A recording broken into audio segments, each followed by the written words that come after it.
Hi, my name is Sadie. I am a studio director here at Maker's Mess, and I also teach macrame, weaving, candle making, figure drawing, and sometimes embroidery.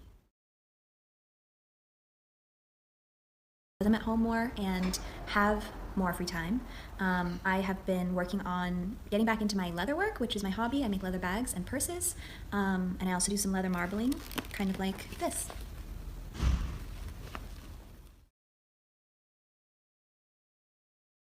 I'd say the most important thing when you sit down to start working on a macrame project is that you have plenty of time and that you are in a pretty calm headspace.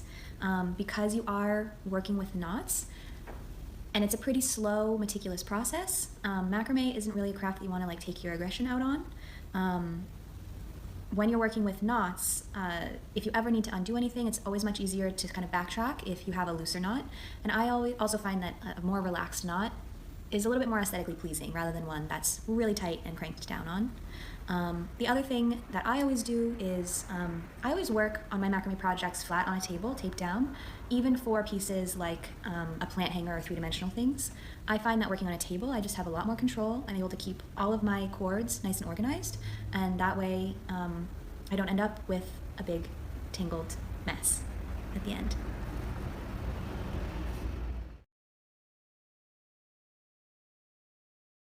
I'd say my favorite ice cream flavor is chocolate gooey brownie from Salt and Straw with caramel sauce, or basically any chocolate ice cream that has fudge in it.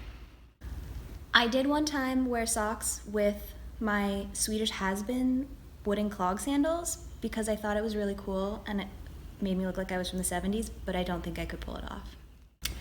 I think my stance on double dipping relies completely on the group of people that you're with. If you're with close friends, go for it. If you are at a stranger's house, I'd say a single dip is appropriate.